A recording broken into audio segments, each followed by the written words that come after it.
फैगासिनो दं बर' हारिमुनि थाखाय मोनसे जारिमिनारि सान।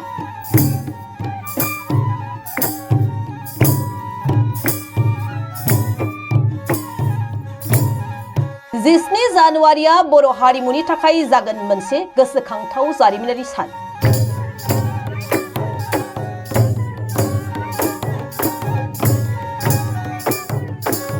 खेबसेनो 10,000 मोसाखावरिफ्रा मोसानानै दिन्थिफुंगोन बर'नि दोरोङारि बागुरुम्बा मोसानाय।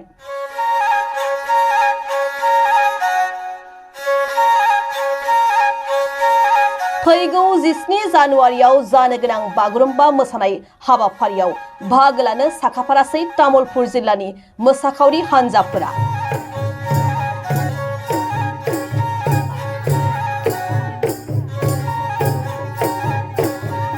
हादरनि गाहाय मन्त्रि नरेन्द्र मदिनि नुजाथिनायाव फैगौ 17 जानुवारि खालि जानो गोनां बागुरुम्बा मोसानाय हाबाफारियाव बाहागो लानो आबुङै थियारिसै तामुलपुर जिल्लानि मोसाखावरिफोरा।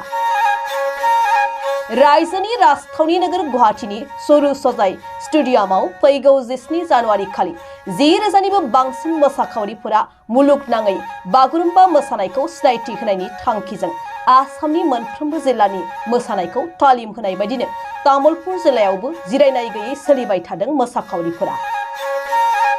बे लेखायैनो तामुलपुर जिल्लानि बेन्दोंआव थानाय तामुलपुर देंखो फैसालिनि लांगोनायाव थानाय गेवलां फोथाराव बागुरुम्बा मोसानायनि तालिमखौ होबोगासिनो दं। मख'नो गोनांदि फैगौ 17 जानुवारि खालि गुवाहाटीनि सरू सजाय स्टेडियामाव 10,000निबो बांसिन बागुरुम्बा मोसानायखौ दिन्थिफुंनो थाखाय आसाम सरकारा बिथोन होनाय बायदिनो बे समाव मोनफ्रोमबो जिल्लानि मोसाखावरि बिथांमोनहा लोब लोब बाहागो लानायखौ नुनो मोन्दों।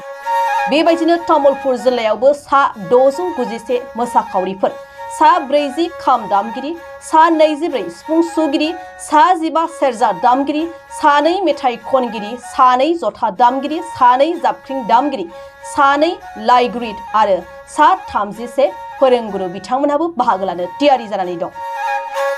17 जानुवारि खालि गुवाहाटीनि सरू सजाय स्टेडियामाव 10,000निबो बांसिन बागुरुम्बा मोसानायखौ दिन्थिफुंनायाव भारत हादरनि गाहाय मन्त्रि नरेन्द्र मदि बिथाङा बाहागो लागोन। बिथांजों लोगोसे आसामनि गिबि मन्त्रि डक्टर हिमन्त बिश्व शर्मा आरो आसामनि हारिमु बिफाननि मन्त्रि बिमल बराजों लोगोसे गोबां मन्त्रि आरो MLA बिथांमोनहा बाहागो लागोनखौ फोरमायदों तामुलपुर जिल्ला दुलाराय बर' फरायसा आफादनि आफादगिरि बासिराम रामसियारि बिथाङा।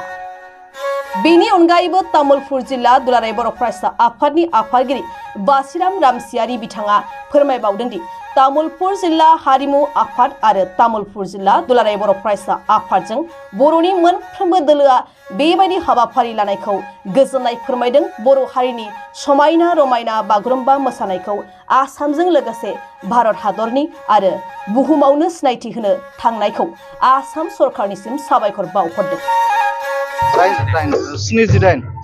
778 गासै खाम सिफुं जथा सेरजा जाबस्रिं लोगोसेनो मोसागिरि बिथांमोना बाहागो लानो थाखाय दिनै साखाफारा जागासिनो दङ आरो बेवहाय जोङो दिनै तामुलपुर जिल्ला दुलाराय बर' फरायसा आफादाबो बिथांमोनखौ जोङो खौरां लानो फैदों आरो जोबोर गोजोननाय मोनदों।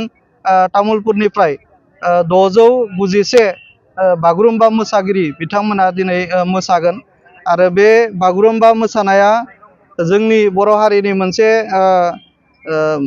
मिथिंगाजों सोमोन्दो थानाय मोनसे मोसानाय आरो बेयो जोंनि साबसिन बर' हारिनि मोनसे मोसानाय आरो जों बयबो मिथिगौ बर'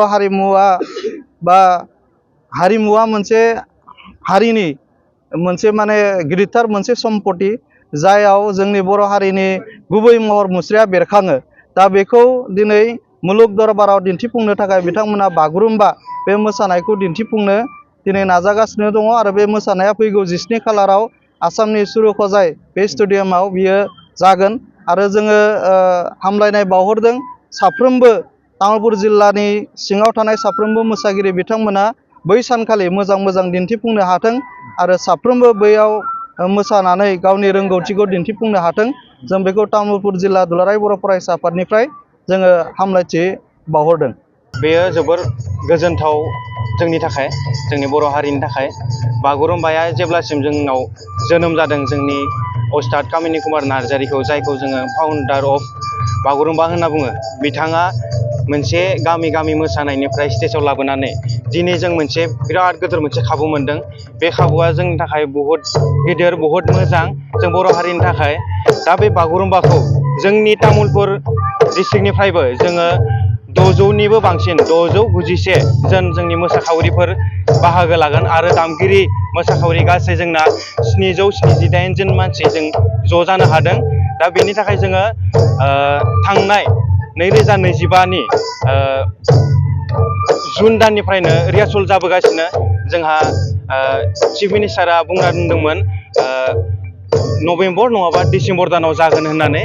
थेवबो जोंहा सेप्तेम्बर दानाव जोबोद दुखुनांथाव बाथ्रा, जोबोद होंगो दोंगो थांनायनि थाखाय दायो जोङो थांनाय जानुवारि 1आवसो जोङो बेखिनि खौरांखौ मोननो हाबाय। जोंहा 17 जानुवारियाव जोंहा बे मोसाफुंनाया जागोन होननानै। दा बेनि थाखाय जोबोद गोजोनथाव आरो जोङो जोबोद नारा नाथा नाजागासिनो। सिगांनिफ्रायनो रेडि जादोंमोन। दायो जोंहा अफिसियेलि खामानि, बे अफिसियेल खामानिफोरा मावफुंजागासिनो। गाबोननिफ्राय जोंहा गाबोन 8 तारिख, गाबोननिफ्राय जोंहा मास्टार ट्रेनारफोर लानानै जोंनि जेरैबायदि मोसानांगौ बेखौ मोसाहोगोन। आरो दिनै जोंहा जोंनि डिस्ट्रिक्टनिफ्राय एसे लास्ट जोंनिफ्राय खालामबाय। बेनि उनाव गाबोन LSA लेभेल अफिसियेल खामानि जागोन। बेनिफ्राय बेयाव जोंहा मोजां जागोन होननानै जोङो जोबोद आसा दङ। मानोना जोंनि बर'नि बागुरुम्बा मोसानाया ओरैनो मोजांखा। बेयाव जोंहा 10,000नि लैथो बायदि मोसानाय जों नुनो मोनगोन। बेखौ जोङो नायनो होननानै जोबोर उसुखुथु आरो रायजोफोरखौबो खावलायगोन जाहाथे बै सानखालि थांनानै सुरसाजाय स्टेडियामाव नायहैगोन। आरो हायाबाबो जोंहा टिभिफोराव लाइभ टेलिकास्टफोराव नायनानै शेयार खालामलाबायगोन। बेफोरखौ आङो लुबैबाय आरो बेखिनिखौनो आं बुंथ'बाय।